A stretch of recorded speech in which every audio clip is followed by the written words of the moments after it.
Runtuhnya Terra Luna beberapa waktu lalu menyebabkan kepanikan di pasar kripto dan menimbulkan keraguan besar di industri blockchain.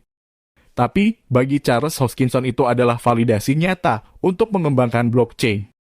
Jika proyek kripto bergerak terlalu cepat, seperti yang telah kita lihat dengan Luna, ekosistem Terra mulai dibangun pada 2018 oleh Do Kwon dan Daniel Sin.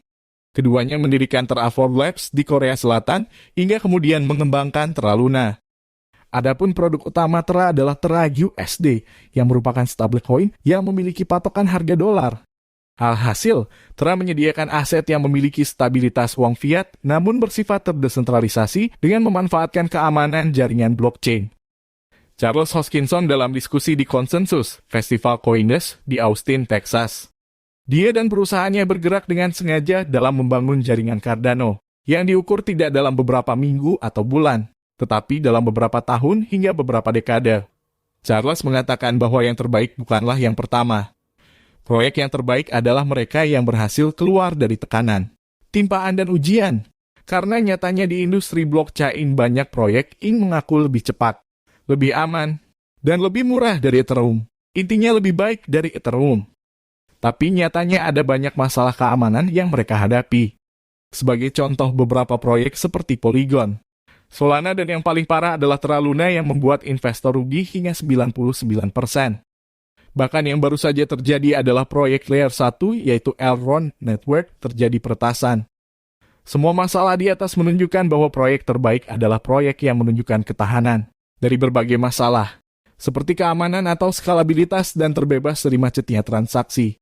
Terlepas dari kecenderungan Hoskinson dalam kontroversi dan pengembangan Cardano yang berlarut-larut, proyek ini termasuk yang paling diawasi ketat di kripto, dengan memimpin kapitalisasi pasar 20 miliar dolar pada hari pembuatan video ini, dan berada pada peringkat ke-6 menurut CoinMarketCap. Hoskinson mengakui bahwa proses pengembangan Cardano sedikit lebih lambat dibandingkan proyek lain. Cardano sendiri baru memperoleh kemampuan untuk menjalankan kontrak pintar di tahun lalu, 4 tahun setelah jaringan ditayangkan, tertinggal jauh di belakang Ethereum dan blockchain umum lainnya. Bulan lalu saat hancurnya UST, yang disebut stablecoin algoritmik yang dirancang untuk mempertahankan nilainya terhadap dolar tanpa jaminan, dan token pendampingnya Luna mengguncang pasar kripto global. Bagi Hoskinson, bencana tersebut memberikan contoh nyata bahaya dari insentif keuangan dan pengaturan pasar terstruktur dengan cara yang lebih cepat dan mengabaikan kualitas dan value. Kata Hoskinson, dalam jangka panjang, pendekatan yang lebih lambat akan memenangkan persaingan. Proyek berorientasi jangka pendek akan terus runtuh dan pasar pada akhirnya akan menyisakan proyek yang kokoh yang telah melewati banyak ujian.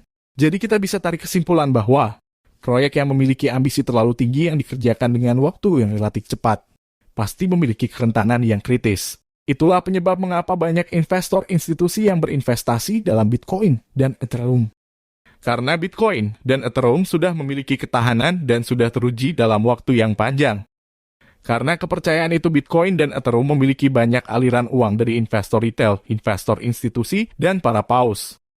Jika kalian memiliki rencana investasi, pilihlah proyek yang memiliki sejarah yang bagus, pendiri yang memiliki pengalaman di bidang teknologi yang profesional, dan tim kerja yang solid.